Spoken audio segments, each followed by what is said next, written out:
Bismillahirrahmanirrahim. Assalamualaikum warahmatullahi wabarakatuh. Alhamdulillahirabbil alamin. Wa bihi nasta'inu ala umurid dunya waddin. Wassalatu wassalamu ala asrafil anbiya'i wal mursalin wa ala alihi wa sahbihi ajma'in. Amma ba'du. Pertama-tama, marilah kita panjatkan puja dan puji syukur kita kehadirat Allah Subhanahu wa Ta'ala, karena dengan rahmat dan hidayahnya pula lah kita masih diberikan banyak kenikmatan, dan kenikmatan tersebut diantaranya adalah nikmat iman, nikmat sehat, dan juga nikmat sempat. Selawat dan salam tidak lupa kita haturkan kepada junjungan kita Nabi Agung Muhammad SAW, kepada keluarga beliau, sahabat, dan juga orang-orang yang istiqomah mengikuti sunnah-sunnah beliau sampai dengan akhir zaman. Pada kesempatan kali ini, izinkan saya mengusung tema penguatan keluarga sakinah dan upaya meraih Lailatul Qadar. Berawal dari firman Allah dalam surat Al-Qadar ayat 1 sampai dengan ayat 5. A'udzu billahi minasyaitonir rajim. Bismillahirrahmanirrahim. Inna anzalnahu fi Lailatul Qadar.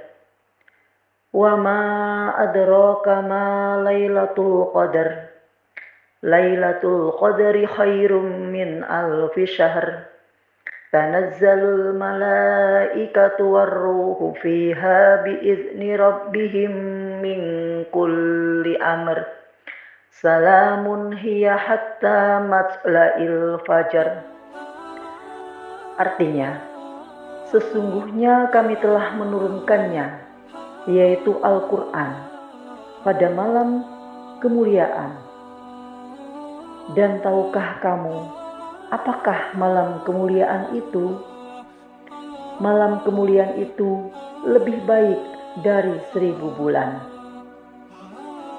Pada malam itu, turun malaikat-malaikat dan malaikat Jibril dengan izin Tuhannya untuk mengatur segala urusan. Malam itu penuh kesejahteraan sampai terbit fajar. Lailatul Qadar. Malam Lailatul Qadar adalah salah satu malam yang sangat penting yang terjadi pada bulan Ramadan yang mulia. Bahkan dalam Al-Quran surat Al-Qadar ayat 3, Allah Subhanahu wa Ta'ala menetapkan keutamaan malam Lailatul Qadar lebih baik dari 1000 bulan. Keutamaan Lailatul Qadar. Yang pertama, dosa terdahulu akan diampuni. Dalam hal ini Rasulullah SAW bersabda, barang siapa beribadah di malam Lailatul Qadar dengan rasa iman dan mengharap pahala dari Allah, ia akan diampuni dosanya yang telah lalu. Hadis riwayat Bukhari dan Muslim. Yang kedua, malam yang penuh keberkahan. Dalam surat Ad-Duhan ayat 3 sampai dengan ayat 4 dijelaskan, yang artinya sesungguhnya kami menurunkannya, yaitu Al-Quran, pada suatu malam yang diberkahi, dan sesungguhnya kamilah yang memberi peringatan. Pada malam itu dijelaskan segala urusan yang penuh hikmah. Yang ketiga, lebih baik daripada 1000 bulan, atau kurang lebih 83 tahun. Mujahid, Qatadah, dan ulama lainnya berpendapat bahwa yang dimaksud dengan lebih baik dari 1000 bulan adalah sholat, dan amalan pada Lailatul Qadar lebih baik dari sholat dan puasa di 1000 bulan yang tidak terdapat Lailatul Qadar. Yang keempat, tidak bisa diganggu setan. Surat Al-Qadar ayat 5 menjelaskan, malam itu penuh kesejahteraan sampai terbit fajar, yang bermakna malam Lailatul Qadar penuh keselamatan, di mana setan tidak dapat berbuat apa-apa di malam tersebut, baik berbuat jelek atau mengganggu yang lain. Dan yang berikutnya adalah para malaikat turun ke bumi. Pada malam itu turun malaikat-malaikat dan malaikat Jibril. Dalam surat Al-Qadar ayat 4. Banyak malaikat yang akan turun pada malam Lailatul Qadar karena banyaknya berkah pada malam tersebut. Sebagaimana malaikat turun ketika ada yang membacakan Al-Quran. Mereka akan mengitari orang-orang yang berada di dalam majelis zikir. Yang berikutnya adalah malam penentuan takdir tahunan.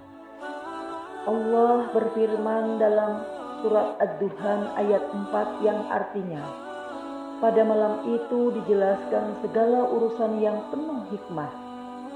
Ibnu Katsir menerangkan bahwa pada Lailatul Qadar akan dirinci di Lauhil Mahfuz mengenai penulisan takdir dalam setahun, juga akan dicatat ajal dan rizki. Masih dalam keutamaan Lailatul Qadar, yaitu malam turunnya Al-Quran. Keutamaan ini dijelaskan dalam surat Al-Baqarah ayat 185 yang artinya, beberapa hari yang ditentukan itu ialah bulan Ramadan, bulan yang di dalamnya diturunkan permulaan Al-Quran. Ibnu Abbas meriwayatkan mengenai waktu diturunkannya Al-Quran, yaitu Al-Quran secara keseluruhan diturunkan dari Lauhul Mahfuz ke Baitul Izzah di langit dunia, lalu diturunkan berangsur-angsur kepada Rasulullah SAW sesuai dengan peristiwa-peristiwa dalam jangka waktu 23 tahun. Itu tadi beberapa keutamaan dari Lailatul Qadar. Berikutnya adalah peran keluarga dalam meraih Lailatul Qadar. Tarbiyah ilmiah.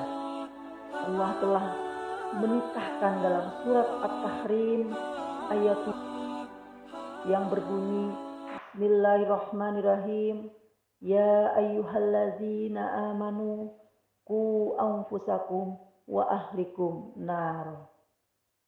Hai orang-orang yang beriman, jagalah dirimu dan keluargamu dari api neraka. Ayat ini sebagai landasan untuk mendidik anggota keluarga dan perintah agar kita dan keluarga selalu berada dalam ketaatan dan upaya amru bil ma'ruf wa nahyu 'anil munkar. Kepala rumah tangga berkewajiban mendidik istri dan anak-anaknya menuju pemahaman Islam yang benar. Hal-hal yang bisa diajarkan selama Ramadan mencakup pengenalan yang benar terhadap yang pertama, Allah, mulai dari tauhid rububiyah, uluhiyah hingga tauhid asma wa sifat. Yang kedua, pengenalan terhadap Rasulullah meliputi sirah dan seluruh aspek yang beliau teladankan. Ketiga, atau yang terakhir, pengenalan terhadap Islam. Tarbiyah amaliyah. Dalam tarbiyah amaliyah, orang tua harus mampu memberi pendidikan yang dapat menunjang ibadah puasa anak. Salah satunya dengan memberi tuntunan amalan sunnah yang bisa mereka lakukan, seperti mendahulukan berbuka, mengakhirkan sahur, membiasakan qiyamul lail atau bangun malam dan mengerjakan tarawih, membiasakan tadarus dan zikir, serta mengajak mereka menyambut Lailatul Qadar. Untuk pendidikan mendahulukan berbuka, Rasulullah telah bersabda, selalu manusia itu berada dalam kebaikan selama mereka menyegerakan berbuka. Hadis riwayat Al-Bukhari dan Muslim. Manajemen perbaikan ibadah. Yang pertama, rohani, membangkitkan semangat beribadah keluarga. Yang kedua, amali, yang meliputi menyepakati tata tertib, menghidupkan suasana berlomba dalam beribadah, memudahkan penggunaan perlengkapan ibadah, menyelesaikan pekerjaan rumah tangga secara efektif dan efisien, membagi pekerjaan kepada seluruh anggota keluarga sesuai dengan kemampuan, bekerja sama antar anggota keluarga, saling tolong-menolong dalam beramal soleh, dan menghidupkan hak-hak ukhuwah. Melakukan mutabaah bersama terhadap amalan sehari-hari sehingga masing-masing individu dalam keluarga bisa mencapai target ibadahnya. Yang ketiga adalah materi, mengeluarkan dana yang cukup untuk optimalisasi ibadah Ramadan. Berikutnya, mengalokasikan dana untuk hal-hal yang mendukung peningkatan nilai ruhiyah atau spiritual, ta'abudiyah atau ibadah, dan khuluqiyah atau akhlak.